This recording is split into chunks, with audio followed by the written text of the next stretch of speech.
relación al amor, lo interesante que podemos tener es la idea de que es algo que surge y que si nosotros estamos preparados, entonces podemos darnos cuenta de cuándo surge, cómo surge y qué hace y cómo nos transforma.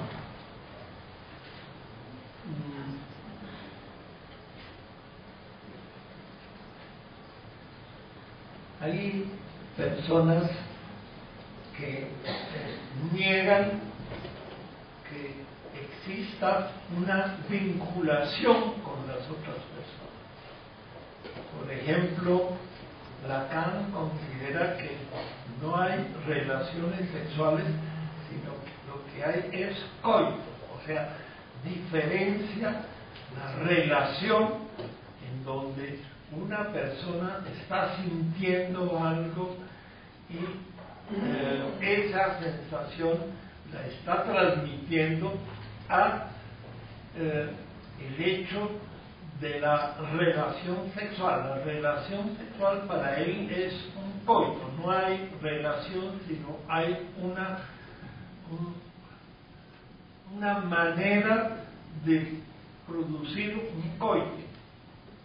Es muy interesante porque básicamente la gente se fusiona y se relaciona. Nosotros los humanos no nacemos aislados, nosotros nacemos en cuestiones, en familias, en grupos, entre otras cosas. Una de las cosas interesantes de Robert Greene era cómo consideraba él que estaba funcionando Grecia antes de que bajaran los aqueos y los dóricos y todos esos, cuando había un matriarcado y en donde había una separación entre las niñas y los varones, y había unas fechas en las cuales los varones y las niñas se juntaban, entre otras cosas, para que ellos consideraban que para que la tierra produjera sus frutos, para que hubiera cosechas, cosas de esas, era necesario que hubiera una fecundación.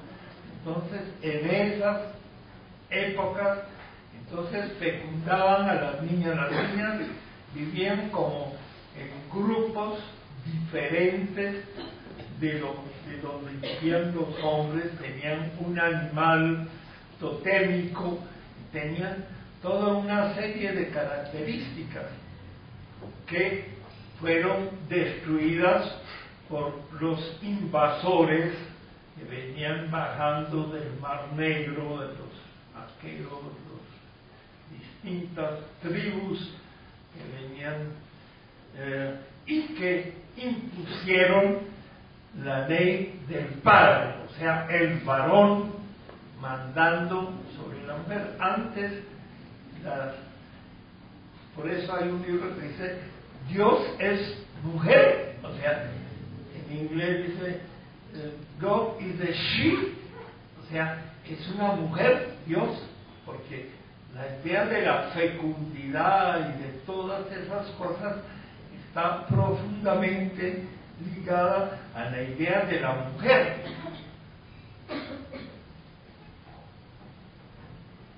¿Qué piensas?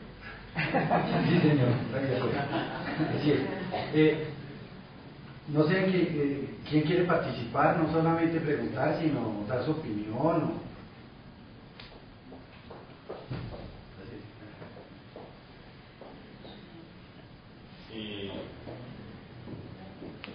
Pues ayuda a ver el tema de la simetría. que a los pueblos griegos les toca una mujer X. Esa mujer durante la mayoría de la historia de la humanidad es objeto de deseo. Después aparece el cristianismo y es un objeto de deseo, pero es un objeto bastante pasivo, casi que no, su participación es bien pobre dentro del encuentro erótico.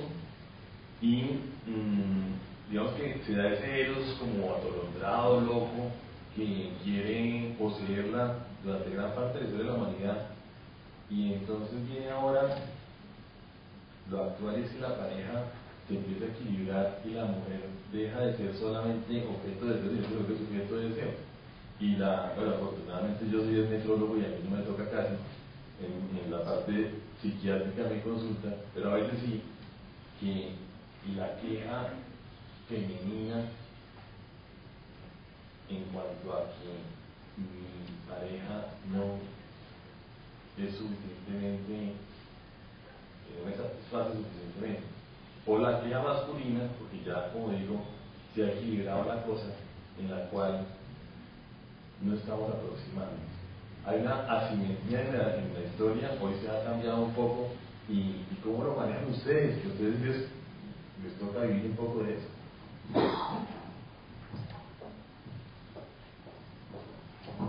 Gracias, Sergio. Sergio siempre hace unas preguntas que no se sabe, no quiero decir. Gracias, Sergio.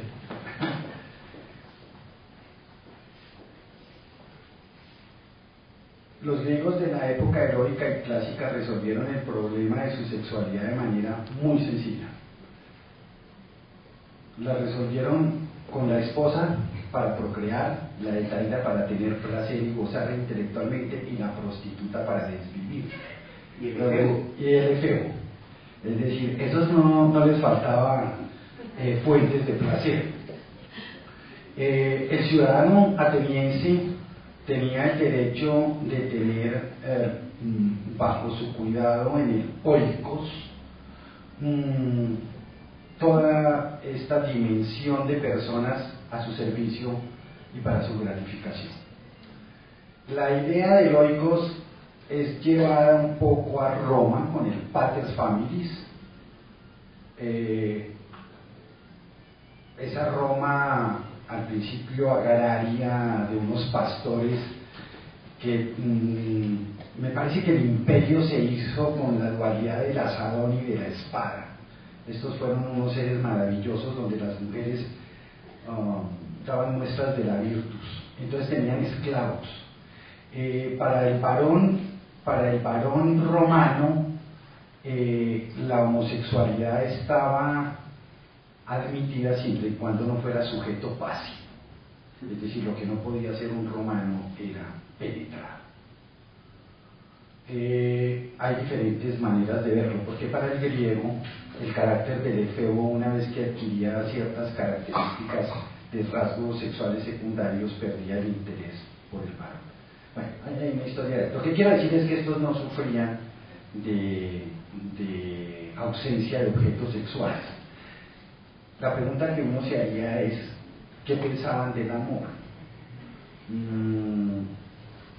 Si esta frase no es mía, simplemente la parodio, es de Octavio Paz en La llama doble. Si Platón viviera hoy y viera la forma como nosotros amamos con esta dimensión y esta locura, posiblemente vomitaría.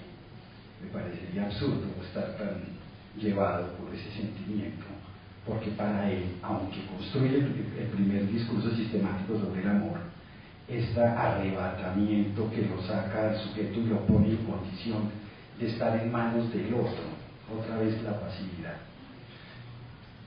No sé, ¿cuándo ha sido simétrico? Yo creo que sobre la mujer, Occidente ha hecho una operación, la cultura, de disminuir su ímpetu sexual. Lo ha favorecido en el varón y lo ha acallado en los egos femeninos. Viene la revolución femenina. los que conversan conmigo saben que digo que no ha habido nada similar en la historia del hombre donde la mitad de la humanidad decida cambiar las reglas del juego con la otra mitad. Nunca, ninguna revolución ha tenido esa magnitud. Las mujeres han ganado unos espacios maravillosos.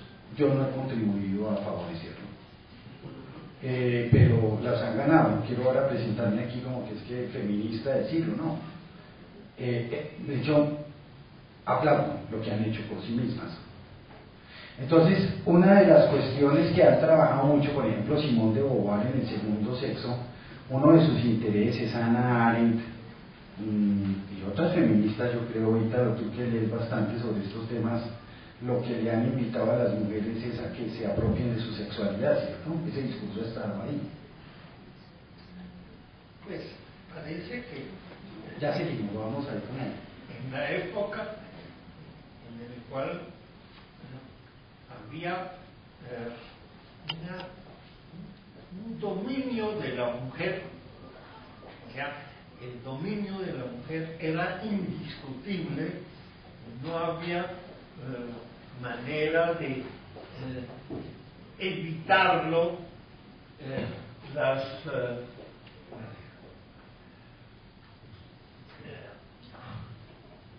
Cuando los aqueos entraron a Grecia, las mujeres que recibieron las semillas para sembrar y resulta que las tostaron para que no pudieran germinar. Entonces, ese año estuvo tremendo porque no había que comer. O sea, la pérdida del dominio de la mujer fue una cuestión bastante traumática y los hombres consideraban que ellos necesitaban de la mujer, y en las tribus que hay aquí todavía en Colombia, los Tupac Amaru y esos son, entre otras cosas, hay unas tribus que vienen cosechando, que vienen comiendo los frutos y se van desplazando, que son tratando de encontrar sitio en donde hay frutos todavía en los árboles, y en general la mujer es la que tiene la tierra, la que queda con el poder sobre la tierra, sobre las cosas que producen. El hombre va de cacería, el hombre de la tierra y todo eso. A ver si yo entiendo, perdóname, la pregunta que hace Sergio tiene que ver en términos de la simetría en el deseo y en el placer sexual entre hombres y mujeres. ¿Y dentro de la pareja? Sí, dentro de la pareja. Yo diría que, sin temor a equivocarme, la cultura ha privilegiado el deseo sexual masculino y ha visto la ausencia de deseo sexual femenino como una condición de virtud, ¿no es cierto? Las expresiones sobran en el lenguaje doméstico para calificar a las mujeres deseosas de sexo. Sin embargo, eso ha cambiado radicalmente. Estamos en otro mundo. Entonces, tenemos ahora una mujer que se apropia de su sexualidad o está en proceso de apropiarse de su sexualidad y de vivir esa sexualidad al interior de una relación o de varias. Y un hombre que ya no es el que determina cuándo es que quiere sexo para que ella lo reciba, sino que ella también lo puede solicitar o puede negarse. Entonces, yo diría que hay una asimetría todavía. Yo diría que somos más sexuales, yo me incluyo entre los hombres, somos más sexuales los hombres, hoy todavía. Tenemos más prendida la mecha del deseo erótico ahí en la cabeza que las mujeres. ¿A qué edad estás hablando? Como estaba diciendo yo que el cerebro y la cosa de la representación mental, pues como todavía me quedan 8 neuronas todavía, no me moleste. Sí, ahora, tocaría educar a los hombres y a las mujeres en una sociedad. Todas las sociedades siempre distinguen la educación de género, ¿cierto, bonita? No educan idéntico a hombres y mujeres. Pero vamos a suponer ese mundo ideal, que se educaran idénticas hombres y mujeres, las mismas premisas. ¿Y cómo serían las expresiones del deseo erótico y sexual de esas mujeres y de esos hombres? Entonces, a mí me parece que el tema es cultural. Yo creo que el ensamblaje del cerebro femenino, que se sabe que es diferente y funciona distinto al masculino, pero en términos básicos el cerebro es cromañón. Tiene funciones un poco diferentes, están estudiadas las diferencias de los cerebros masculinos y femeninos. Habría que mirar qué derrotero sigue ese proceso. Ahora, a mí me interesa más que la expresión de lo meramente sexual, el ejercicio de la sexualidad al interior de una relación de amor, donde esas dos personas, digamos, sienten más que deseo. Ahora, ese deseo se transforma, porque la tesis que estoy exponiendo es que el deseo se transforma en erotismo por la representación mental, y el amor es un refinamiento del erotismo cuando surge el amor cortés, es decir, que si no hubiera sexualidad no habría erotismo, y no hubiera erotismo no sentiríamos lo que sentimos, porque de alguna manera es cultural. No sé si contesté, no dije nada. ¿Cómo lo planteé? En resumen, el deseo erótico está en ambos géneros. Ha sido acallado en la mujer por formación en el sentido de la virtus. La mujer virtuosa no exhibe deseos sexuales de la misma manera que los varones. En una sociedad por venir, ¿qué va a pasar con eso? Y me parece que de todos modos hoy la premisa de que el varón propone y la mujer dispone se mantiene idéntica por los siglos de los siglos. Entonces yo creo que desde el comienzo de los tiempos pacíficos. Yo quiero hacer un poquito de énfasis en el problema de que a partir de la adolescencia, de la preadolescencia, etcétera, entonces entra a funcionar una parte química que es con la edad se empieza la testosterona, todo eso hace que haya una diferencia entre la parte sexual masculina y la parte sexual femenina, el hombre y la mujer. Están recibiendo cada uno ciertos impulsos químicos, ciertos elementos que hacen en un momento determinado que el hombre tenga una agresividad distinta de la que tiene en general la mujer.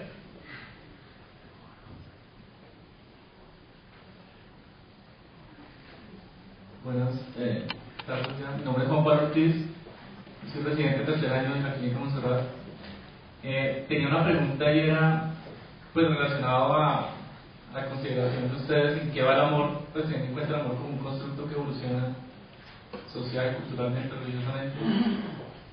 Y la pregunta la hago porque digamos como que en la lectura que hice de Erich Fromm del arte de amar, uno queda un poco decepcionado del amor.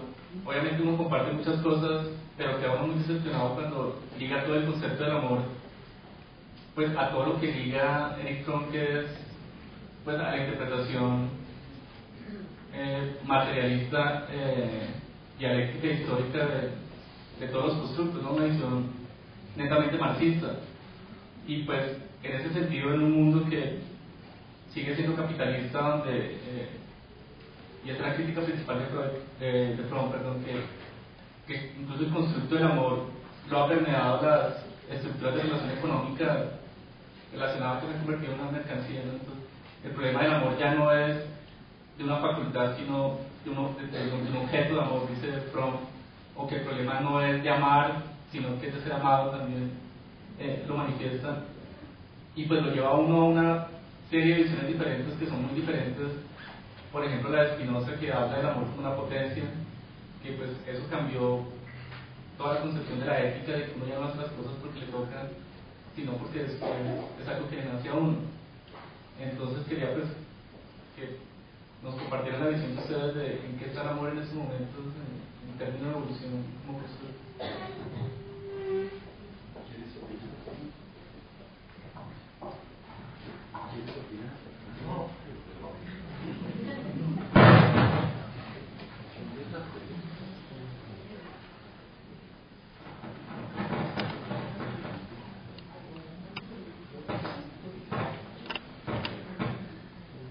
La idea del amor es un constructo, eso es, estaríamos todos de acuerdo,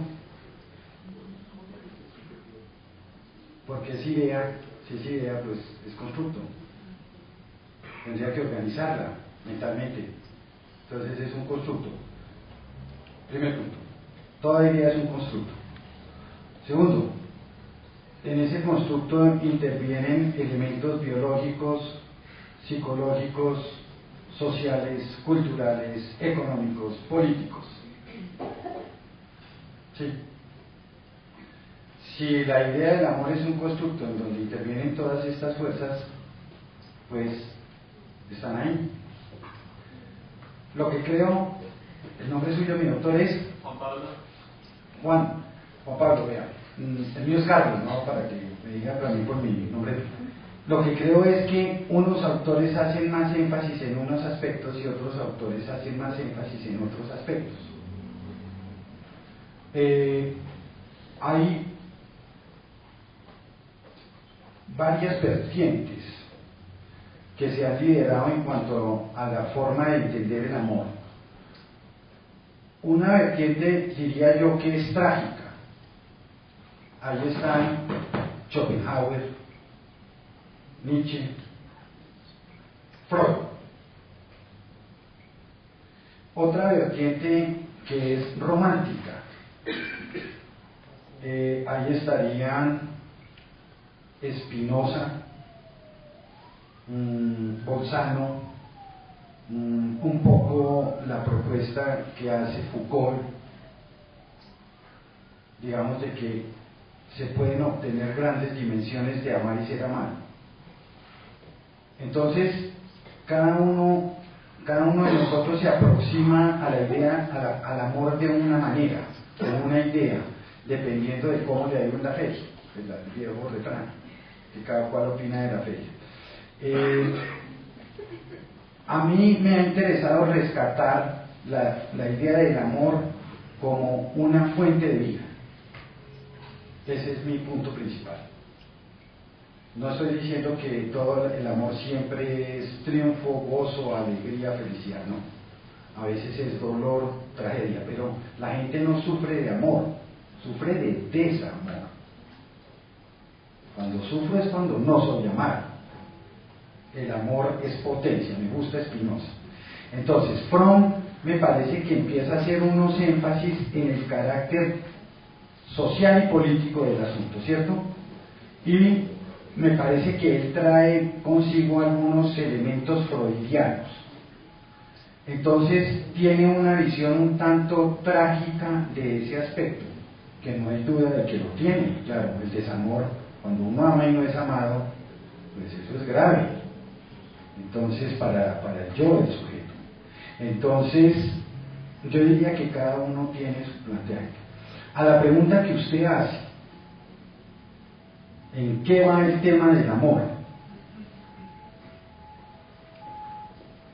Usted es más joven que yo, bastante más joven, entonces se la devuelvo.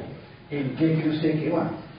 Y ayúdeme a hacer ese constructo, porque ustedes los jóvenes me parece que tienen otra idea del amor. Pero se lo digo pues con todo el respeto y con todo el cariño. Tendríamos que sentarnos a hablar de este tema. La propuesta mía aquí siempre que vengo es sentémonos a hablar de este tema, en serio. Es un tema interesantísimo que le compete a la psiquiatría, por supuesto que le compete. ¿En qué van? ¿Qué piensan del amor los jóvenes hoy? Creo que ustedes tienen una visión del amor diferente a la que teníamos Ítalo y yo.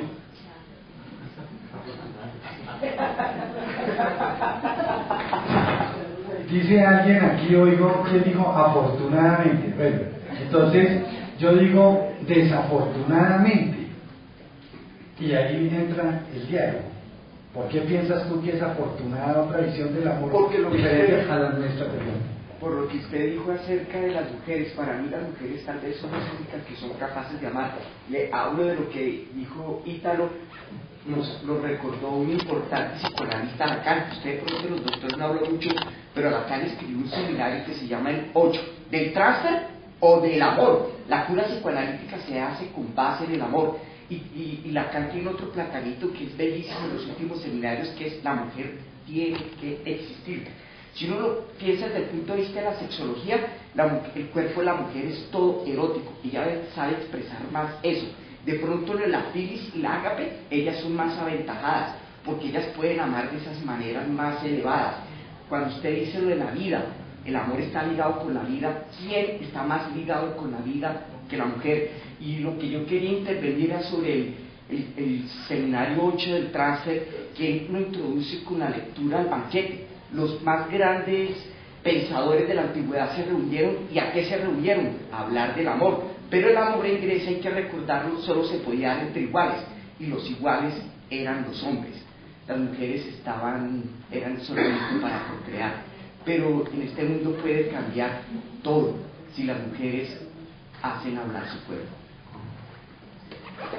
Yo creo que ya llegamos a el tiempo, se nos acabó, pero yo quería recordar un verso de Dante Alighieri del Infierno que dice que a nulla amato amar perdona, que nadie que es amado puede dejar de amar. El criterio de Dante Alighieri era que el cosmos, la manera como las estrellas, todo funcionaba, era por amor. Lo que movía al mundo era el amor. Esa era la imagen que tenían en 1300. Y yo creo que en ese sentido sigue siendo válido, porque el hombre, el ser humano, el hombre con mayúscula, pienso yo que su aspiración es trascender. Y en trascendencia me refiero a la trascendencia profana, no a la trascendencia divina, no a trascender en Dios, sino profanamente. Es decir, que su obra persista, que deje una huella en el árbol del mundo de la vida. Entonces el ser humano tiene ese propósito que persigue. Algunos lo logran, otros no lo logran. Y dentro de ese propósito, el amor, amar y ser amado, es un elemento fundamental. Independientemente de las variantes, de la forma, como diría el doctor Juan Pablo, que el amor, digamos, que va cambiando ese ideal o esa idea, ese constructo, puede que se vaya transformando, pero yo creo que siempre buscamos amar y ser amados. Hay una frase de Goethe que me encanta, que dice que la certeza del amor nos hace invulnerables. Y es cierto. Es decir, amar y ser amado es parte esencial de la vida. Amar de amor materno, después el amor erótico, me parece que es un elemento central y esencial de la vida. El amor físico me parece que es otro elemento central de la vida. Platón le dedicó a la amistad, no a la amistad homosexual como se ha dicho, por ejemplo, más que Banquete Fedro, es bellísimo el diálogo, es decir, amar a los amigos. El amor erótico, si ese es heterosexual, pues heterosexual, si es homosexual, homosexual. Pero yo sigo siendo un creyente en el amor y no en una visión trágica del amor. Y creo que tenemos que aprender a amar y ser amados. Y que cuando nos quitemos todas estas máscaras del simulacro, de la hipocresía, cuando tengamos a esa condición simétrica, cuando nos veamos más los unos a los otros, cuando las mujeres nos cuenten la realidad de sus fantasías y de sus deseos que las han mantenido opacadas, cuando podamos sentarnos en un seminario a hablar de estos temas, muchísimas cosas vamos a entender y vamos a cambiar. Pero no importa el constructo que hagamos del amor, el amor estará ahí para darnos la certeza de una existencia más plena, de que vale la pena vivir. Yo creo que la gente que no ha tenido amor se va de este mundo como con una falencia grande.